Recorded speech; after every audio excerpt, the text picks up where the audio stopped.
Baik. Bismillahirrahmanirrahim. Assalamualaikum warahmatullahi wabarakatuh. Waalaikumsalam warahmatullahi wabarakatuh. Alhamdulillah. Alhamdulillahilladzi hadana lihadza wa ma kunna linahtadiya laula an hadana Allah. Asyhadu an la ilaha illallah wa ashhadu anna Muhammadan abduhu wa rasuluh la nabiyya wa la rasula ba'da amma ba'd fa inna asdaqal hadithi kitabullah wa khairal hadi hadi Muhammadin sallallahu alaihi wasallam wa syarrul umuri muhdatsatuha fa inna kulla muhdatsatin bid'ah wa kulla bid'atin dhalalah wa kulla dhalalatin finnar.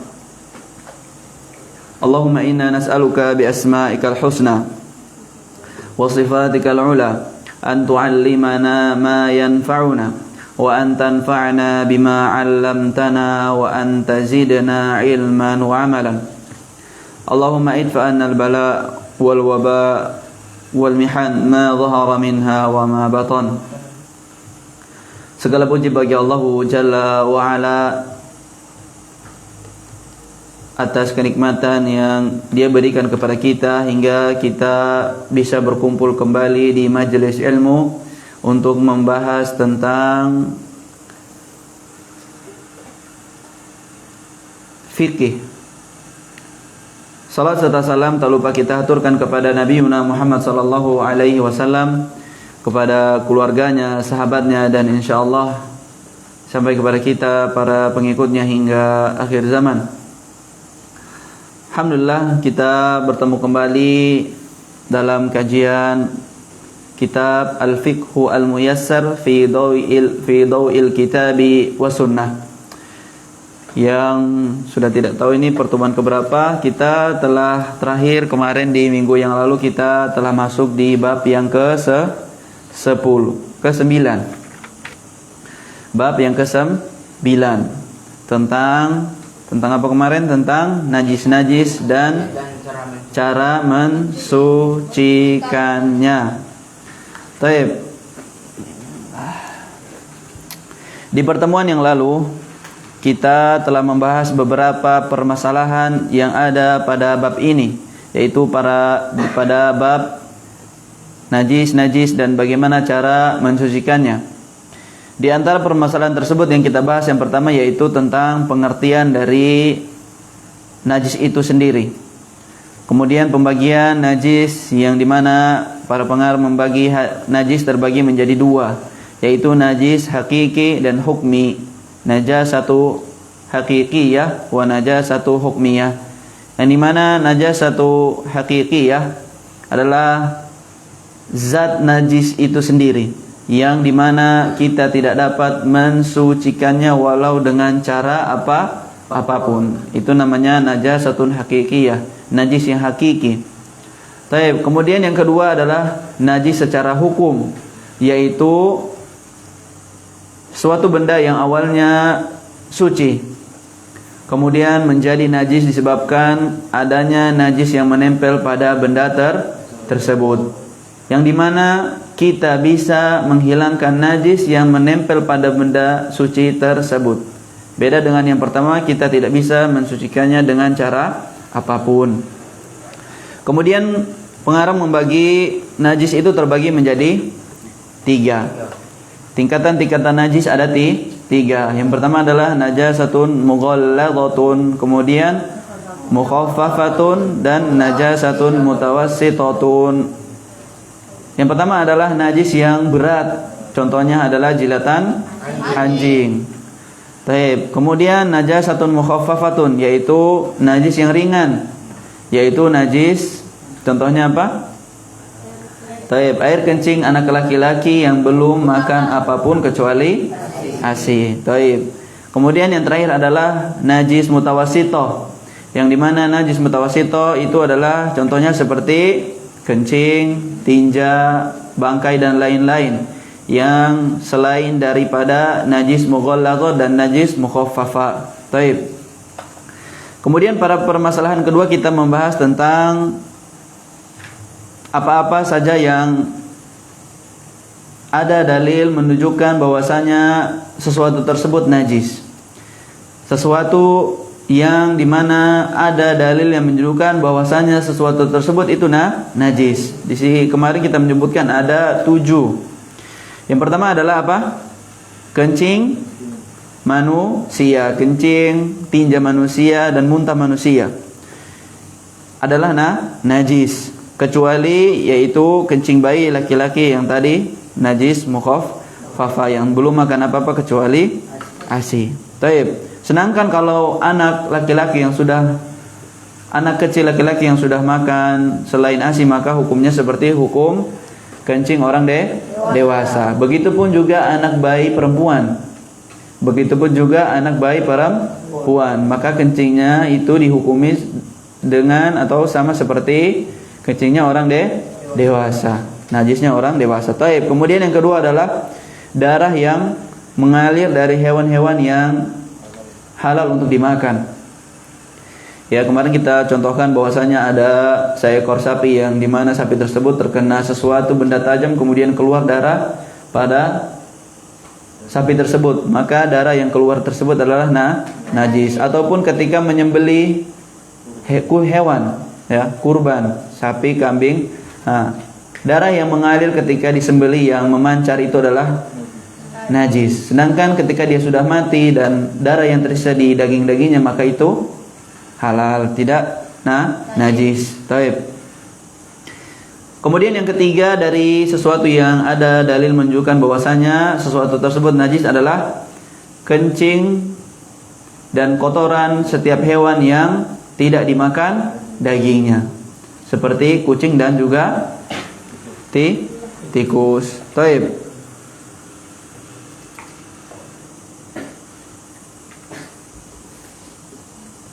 Taib.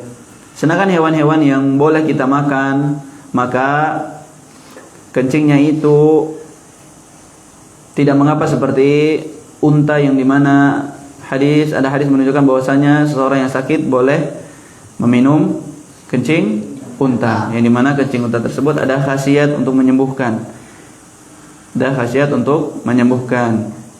Taib. Kemudian yang keempat dari sesuatu yang najis adalah bangkai. Apa itu bangkai? Adalah setiap hewan yang mati secara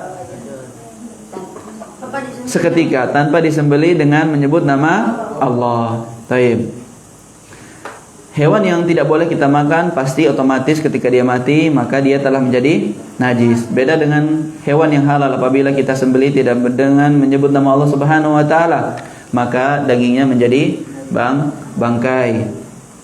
Dari semua hewan-hewan yang mati tanpa disembelih dengan nama Allah Subhanahu wa taala, ada hewan-hewan yang dikecualikan bangkainya. Di antaranya adalah ikan. Taib. Apa dalilnya? Huwa tuhuru ma'uhu al-hillu maitatuhu. Air laut itu suci dan segala hewan yang ada di dalam air laut adalah halal.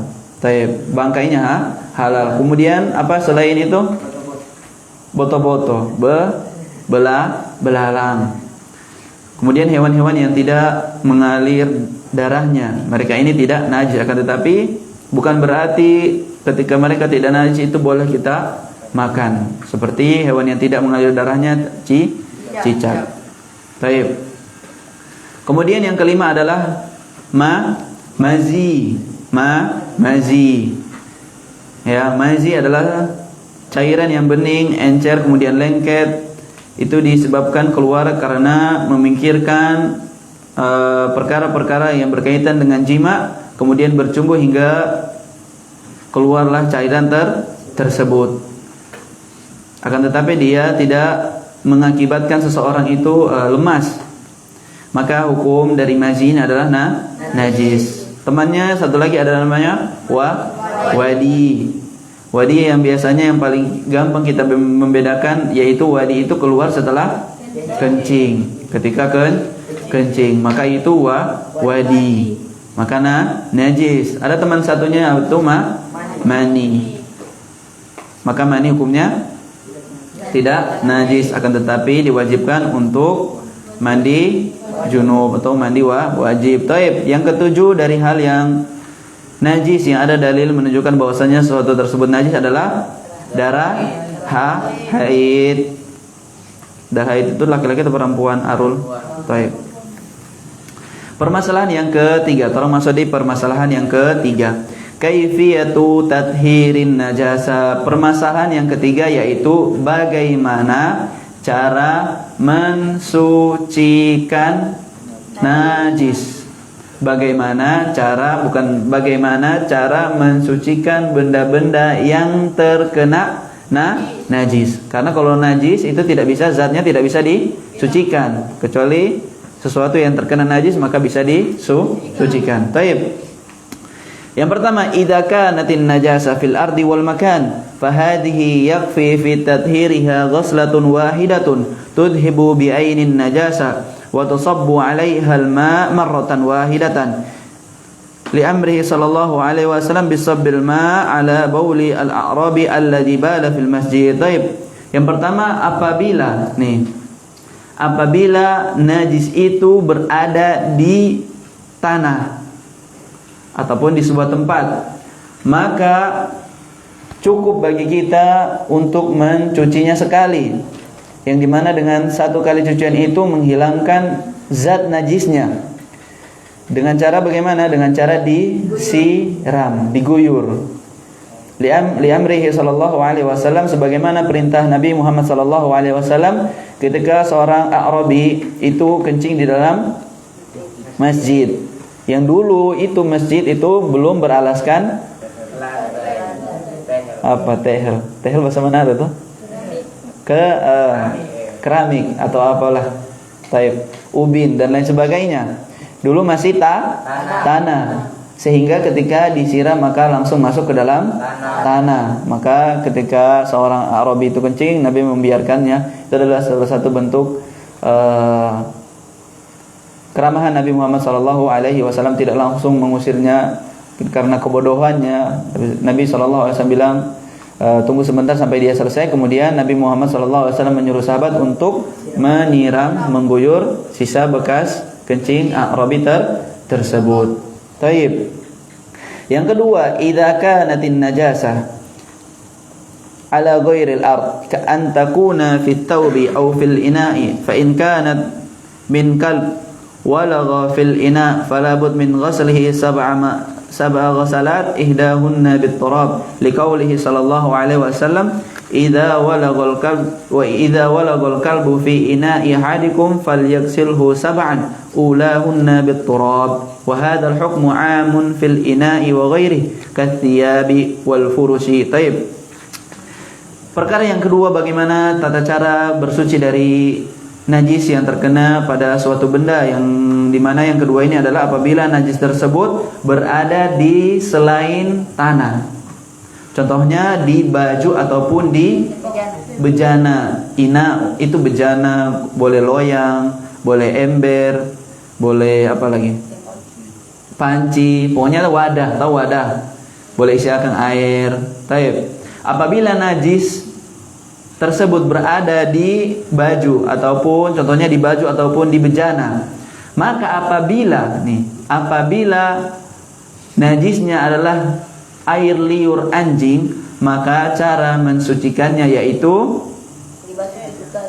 taib, dicuci sebanyak 7 kali, salah satunya menggunakan tanah. Sebagaimana sabda Nabi Muhammad sallallahu alaihi wasallam, "Idza walagal kalbu fi ina'i hadikum falyaksilhu sab'an ulahunna bitarab." Apabila anjing menjilati salah satu bejana kalian, maka cucilah sebanyak 7 kali, salah satunya menggunakan tanah. Fahadal hukmu amun fil ina'i wa ghairi kathiyabi wal furush. Dan hukum ini berlaku di tempat-tempat yang lainnya, bukan hanya di di bejana, tapi bisa juga di baju, celana, di kulit, di mana lagi?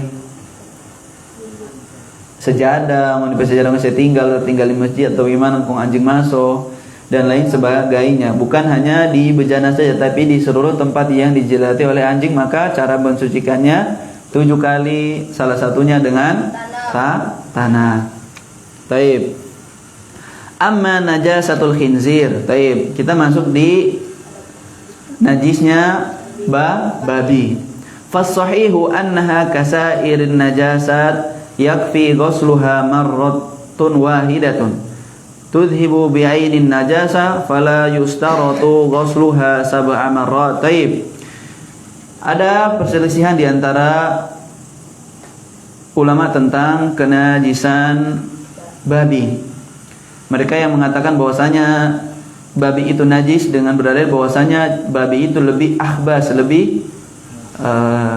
akhbas itu bahasa Indonesia lebih kotor, lebih jorok.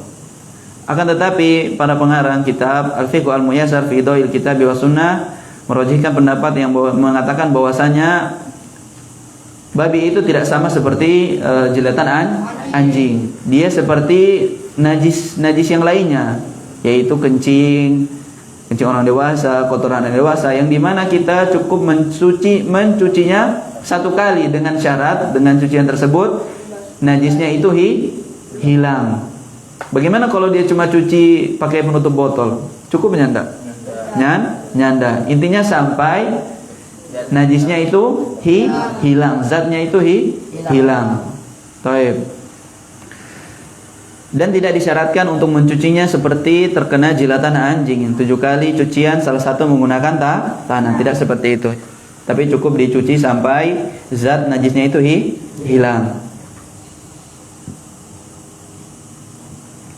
Wa in kanat an-najasa minal bauli wal gha'id wad dam wa nahwiha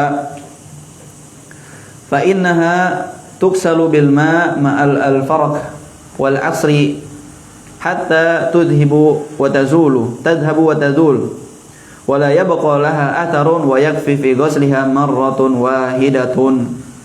Baik.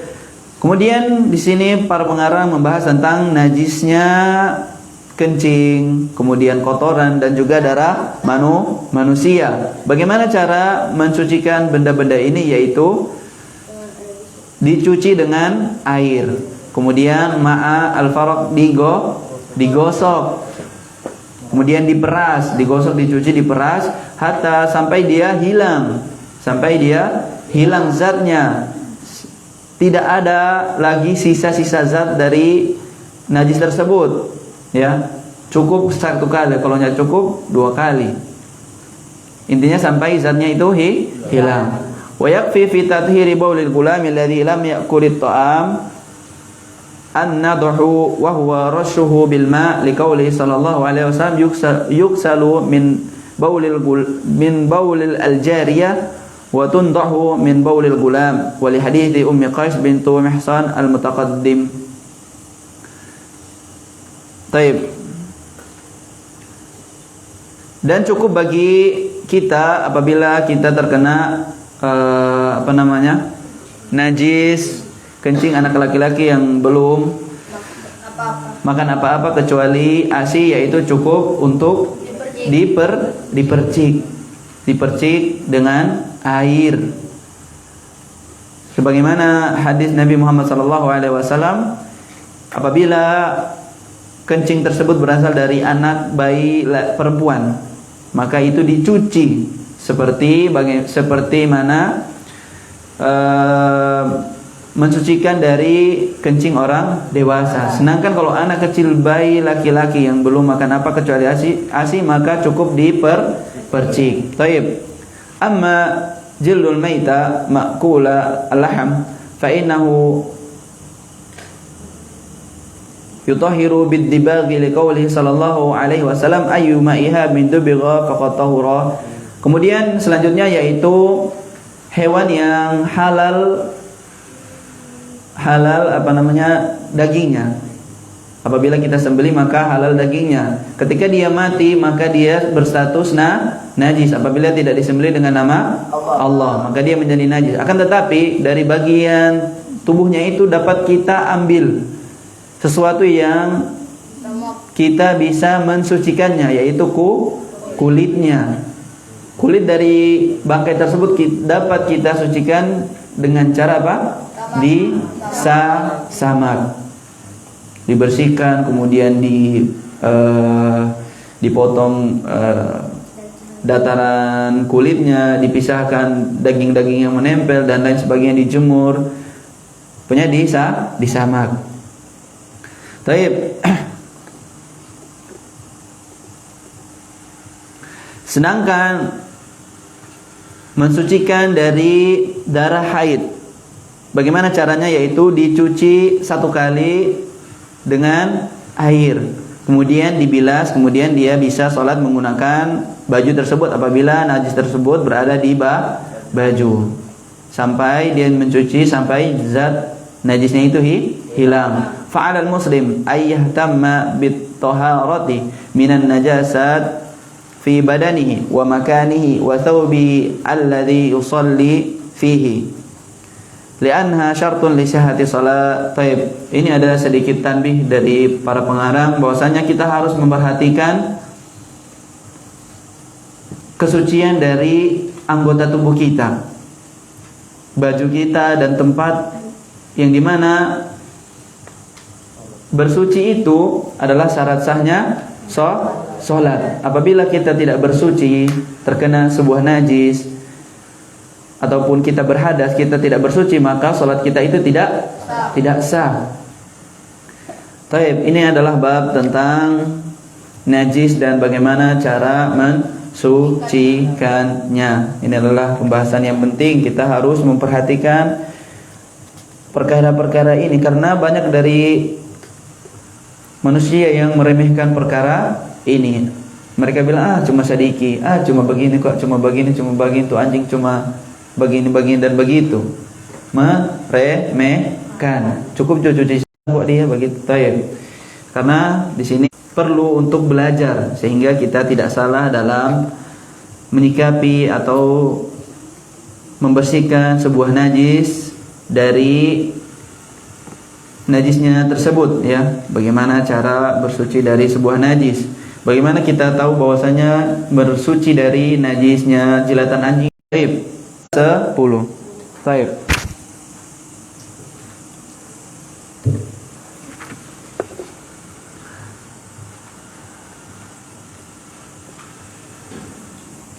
C3 dong. C3 dong. Baik, kita masuk ke bab yang ke-10 yaitu bab fil haid wan nifas. Baik. Bab yang ke-10 yaitu tentang haid dan nifas. Perhatikan Arul. Tentang haid dan nifas. Dapangan hari ini enggak?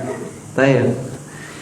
Dan ini kita sudah tahu bersama bahwasanya bab ini dikhususkan untuk para perempuan. Perlu nyandak orang belajar? Perlu. Karena kenapa? Pertama, ibu kita itu perempuan.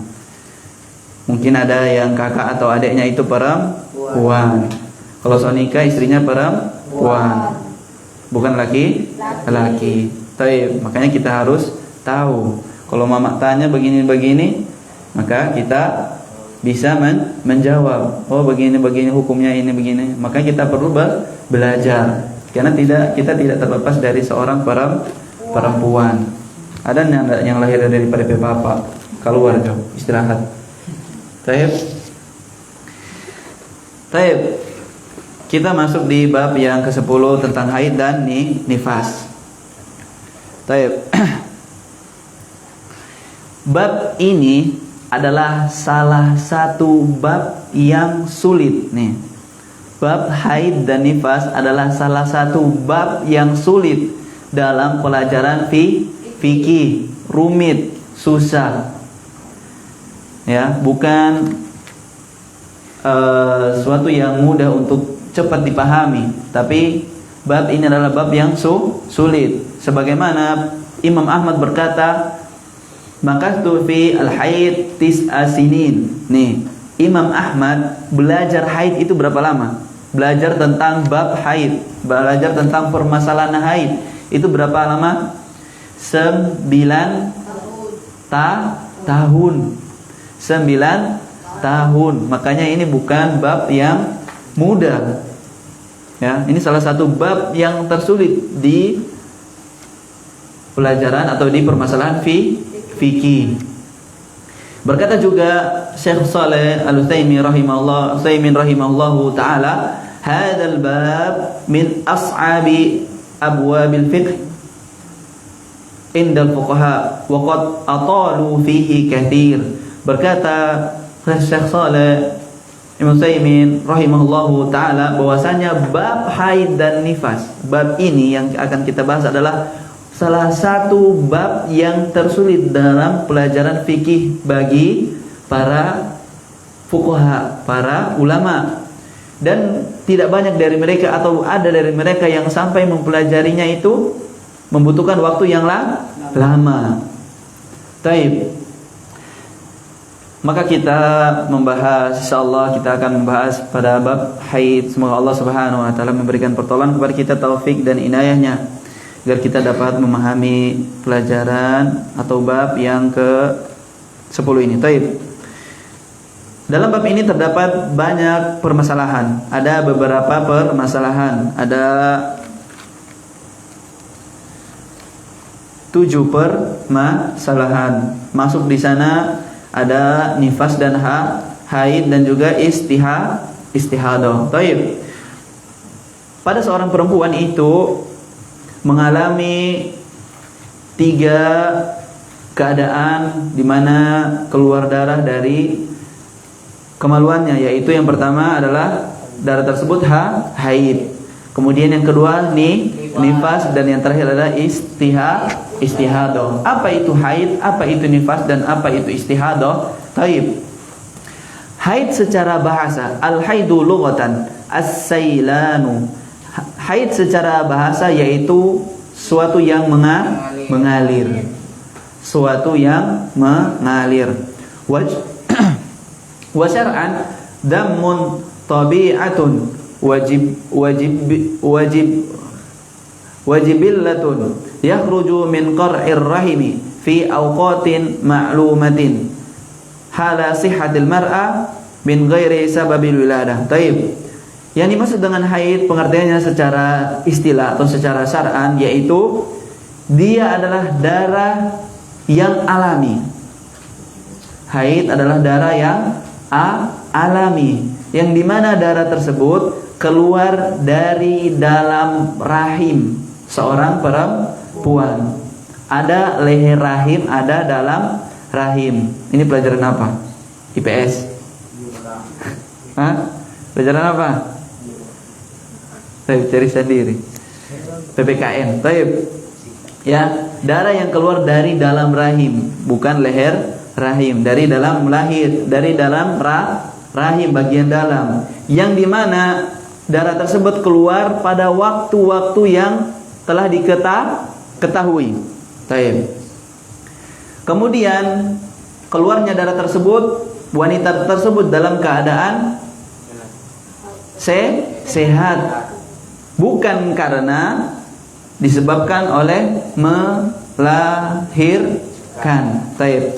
Yang pertama, nih, haid itu dibagi. Yang pertama adalah haid adalah darah yang tabiat, yang alami. Kedua, dia keluar dari dalam rahim, yang dimana keluarnya itu diketahui waktunya.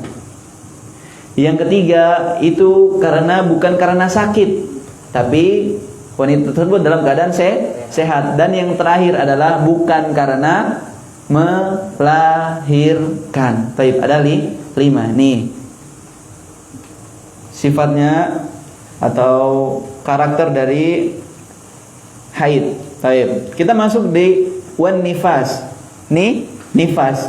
Damun yakhruju minal mar'ati indal widadah. Taib. Sedangkan darah yang keluar disebabkan melahirkan, itu adalah darah disebut dengan nifas. Taib. Ada haid, ada nifas, istihad, nanti kita akan bahas di akhir bab ini, ada pembahasannya. Taib.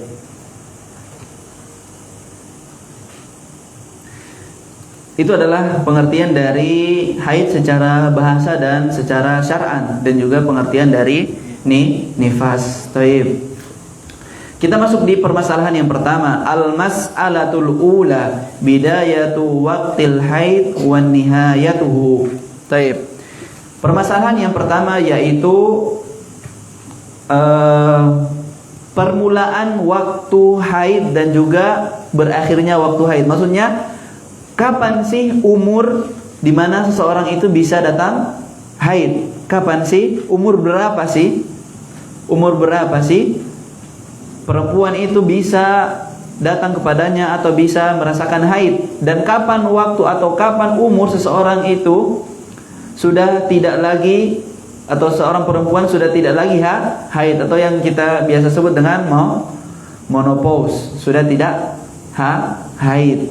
Itu kapan? Taib. La haidha qabla tamami tis'i sinin li'annahu lam yathbut fi wujud lil mar'ati haidun qabla dhalik. Taib.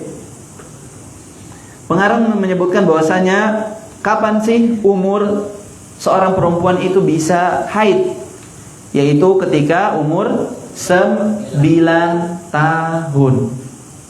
9 tahun, kira-kira itu kelas berapa? Kelas 4 atau kelas 5 SD. Taib.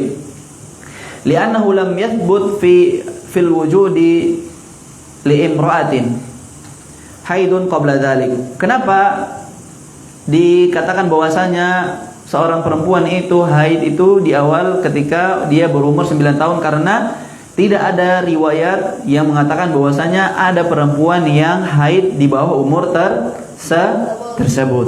Taib. Waqad ruwiya an Aisyah radhiyallahu anha qalat idza balaghatil jariyah 9 sinin fahiya imra'ah. Taib. Telah diriwayatkan dari Aisyah, semoga Allah meridhoinya, bahwasanya beliau berkata, apabila seorang perempuan, jariyah itu seorang perempuan, telah sampai usianya 9 tahun, maka dia dikatakan perempuan dewasa, yang dimana perempuan dewasa itu sudah haid. Taib. Dari sini kita paham. Taib. Di sini para pengarang mengatakan bahwasanya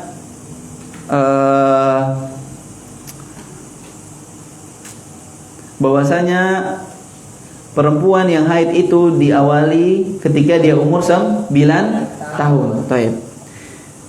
Berarti sebelum 9 tahun itu apabila keluar maka itu bukan haid. Dipahami dari perkataan para pengarang bahwasanya apabila kalau sebelum dia 9 tahun maka itu bukan haid. Taib. Kemudian dalam riwayat Imam Syafi'i mengatakan bahwasanya dia pernah melihat seorang perempuan yang sudah memiliki cucu dan dia umur 9 tahun. Nih, dengar. Ini matematika. Imam Syafi'i mengatakan bahwasanya dia pernah melihat seorang perempuan yang sudah memiliki cucu dan dia berumur 21 tahun. 21 tahun so punya cucu. Dan ini disebutkan dalam kitab Syarh Mumti karangan Syekh Shalih Al-Utsaimin rahimallahu taala. Ya. Yang pertama, melihat perempuan yang umur 21 tahun itu sudah punya cucu. Bagaimana menghitungnya? Ini. Kan dikatakan bahwasanya kalau haid, maka kalau perempuan haid itu bisa hamil. Bisa hamil. Kalau perempuan belum haid, belum bisa hamil. Tapi umur 9 tahun, dia sudah haid. Kemudian perempuan ini nikah pada umur 9 tahun juga. Dia sudah nikah pada umur 9 tahun. Kemudian dalam pernikahan, setelah pernikahan tersebut dia memiliki anak. Langsung memiliki anak. Yang dimana anaknya itu melahirkan lagi. Minimal 9 tahun. 9 tambah 9 tambah 9 begini, ulang, salah. Perempuan yang 9 tahun, dia sudah haid. Kemudian dia melahirkan. 9 tahun nikah, sudah haid, makanya melahirkan.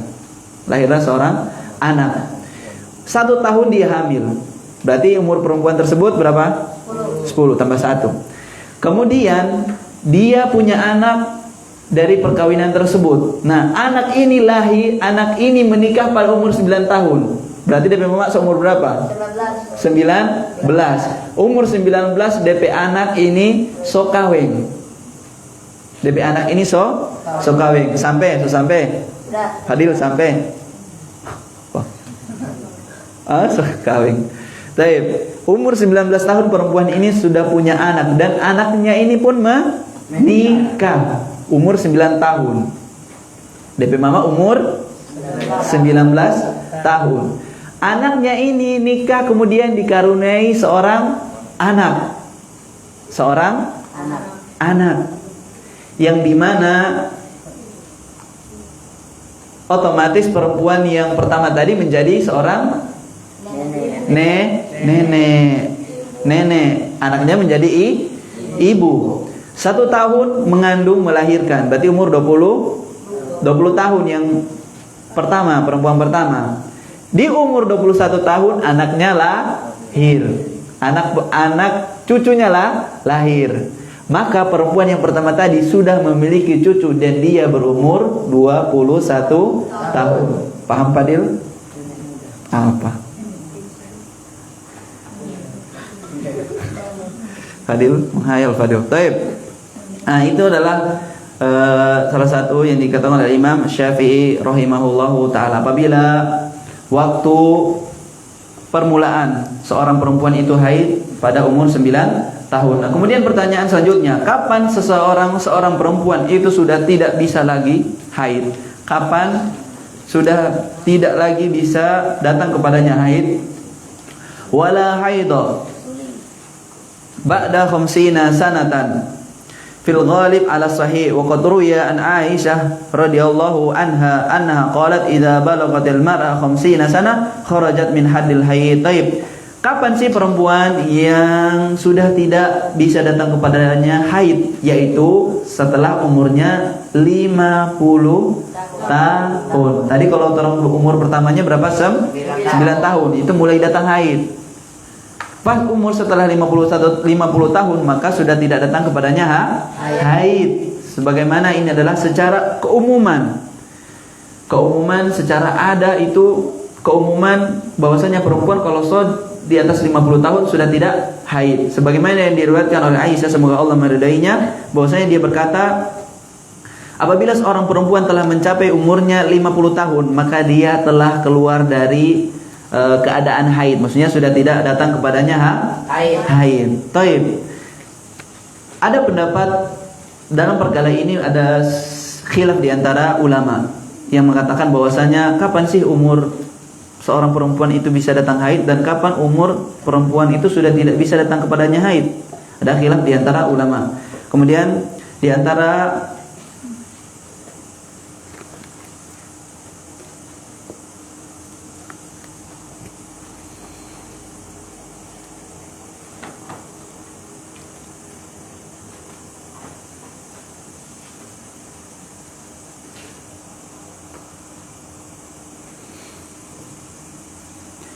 Taib, di antara mereka yang mengatakan bahwasanya pendapat selanjutnya yaitu Syekh Shalih Al-Utsaimin rahimahullahu taala dalam kitabnya Asyar Mumti' Al-Azadi Al-Mustaqni mengatakan bahwasanya apabila perempuan itu telah datang kepadanya darah haid, datang kepadanya darah yang dimana darah tersebut memiliki sifat-sifat haid, maka sudah waktunya dia haid, maka itu dihukumi sebagai haid, bukan pembatasan 9 tahun, tapi kapan ada darah yang dimana darah tersebut memiliki ciri-ciri haid, maka telah dihukumi baginya hukum haid. Bisa jadi 8 tahun, bisa jadi 7 tahun dan lain sebagainya. Selama ada darah yang keluar dari seorang perempuan yang dimana darah tersebut memiliki sifat haid, diantaranya yaitu warnanya pekat, kemudian memiliki bau, bukan darah yang beku, maka dihukumi perempuan tersebut adalah hukum haid. Jadi tidak membatasi mulainya 9 tahun. Taib, paham? Itu adalah pendapat lain dari permasalahan ini.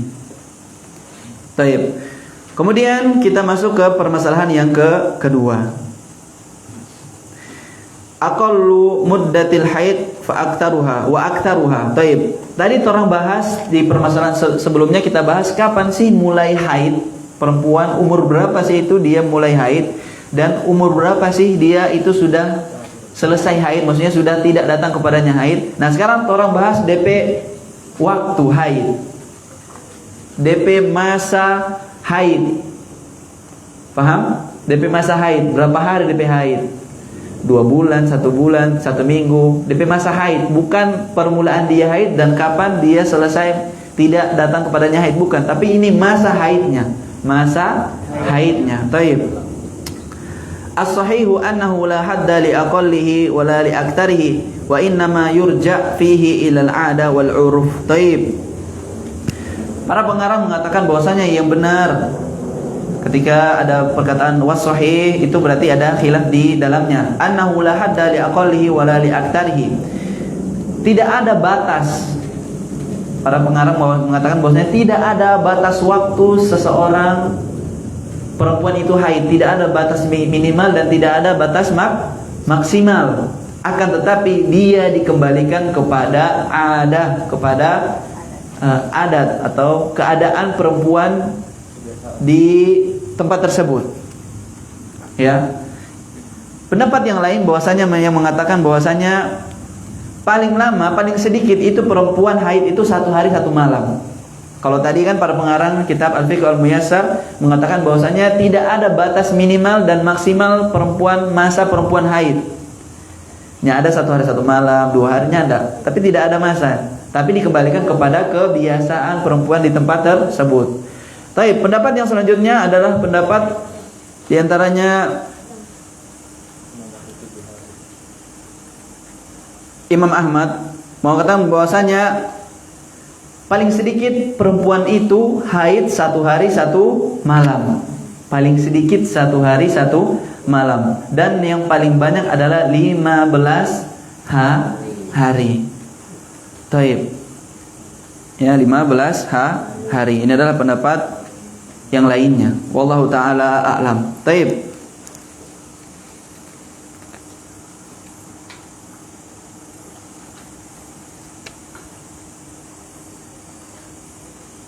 Taib, kita masuk ke permasalahan yang ketiga. Ghalibul haid, yaitu keumuman waktu haid. Tadi kita bahas nih. Yang pertama orang bahas apa tadi? Kapan umur perempuan itu datang kepadanya haid? Umur kapan? Kapan terakhir umur perempuan bisa haid?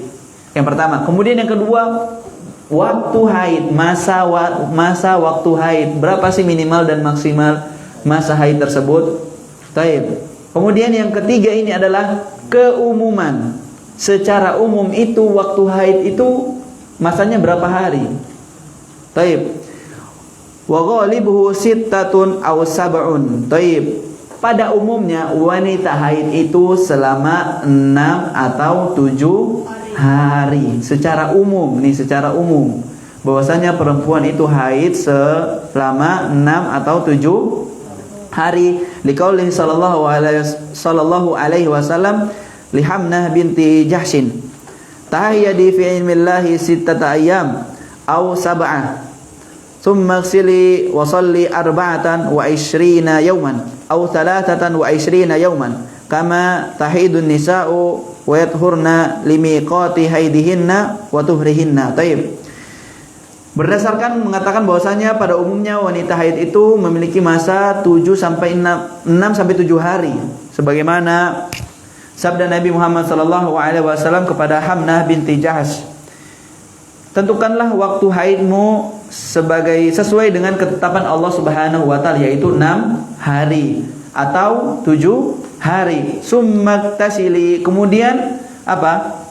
Mandi wajiblah. Setelah haid maka mandi wajib. Wasalli 24 yauman aw 23 yauman. Taib. Kemudian salatlah 24 hari atau 23 hari. Maksudnya di sini apa? Kenapa di situ disebutkan salatlah 24 hari atau 23 hari? Karena dalam 1 bulan kalau perempuan haid sebanyak berapa kali? Kalau 6 kali. Kalau 1 bulan seorang perempuan haid selama 6 hari, maka dia tidak sholat. Dia pun tidak wajib mengqadha sholatnya. Ya, tidak sholat. Maka yang tersisa dari 1 bulan itu berapa hari? Kan 1 bulan kalau itu 30 hari. Kalau dikurangi 6 hari, maka dia sholat selama 24 hari. Kalau perempuan tersebut haidnya sebanyak 7 hari, selama 7 hari dia haid, maka dalam 1 bulan dia haid berapa hari? 23 kurang 7, 23 hari sholat. Kalau perempuan haid itu tidak sholat, tidak boleh sholat dan tidak mengqadha sholatnya. Baik. Itu adalah waktu keumuman seorang perempuan itu haid, yaitu 6 atau 7 hari. Baik. Nih, mungkin sampai situ yang dapat kita bahas. Kalau kita masuk di pembahasan selanjutnya itu agak panjang sampai nomor 8. Mungkin kita akan lanjutkan di pertemuan yang akan datang. Baik.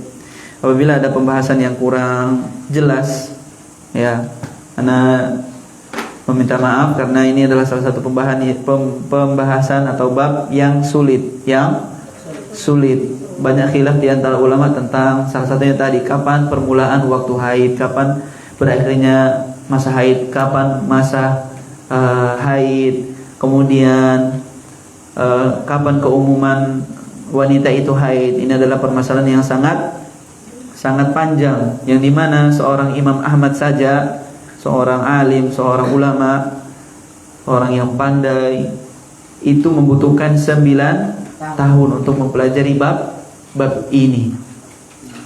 Taib, ala kulli hal, kita apa yang dapat kita sampaikan kita ambil manfaatnya walaupun itu sedikit. Taib.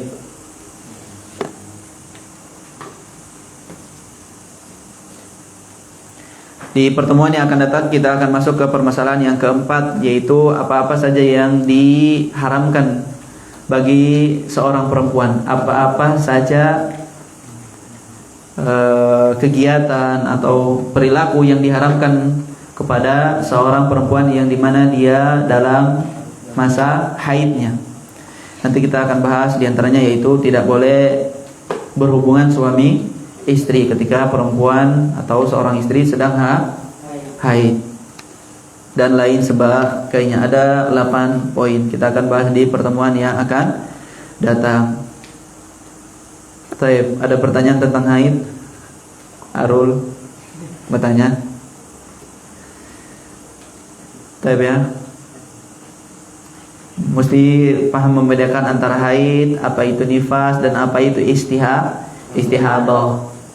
Haid itu darah yang keluar secara alami, tabiat perempuan. Perempuan itu pasti haid, dia haid. 21 rutin 1 bulan, berapa hari tadi, setiap 1 bulan itu 6 hari, 1 bulan itu 7 hari.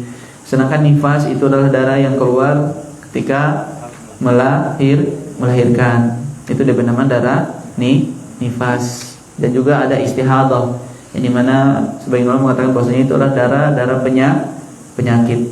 Ya, darah haid itu bukan darah yang disebabkan karena kecelakaan atau punya luka di dalam sehingga ada darah yang keluar dari wanita tersebut, dari kemaluan wanita tersebut. Nah, darah haid adalah darah yang alami, yang dialami oleh setiap wanita. Taib. Arul mengalami Arul? Enggak? Taib.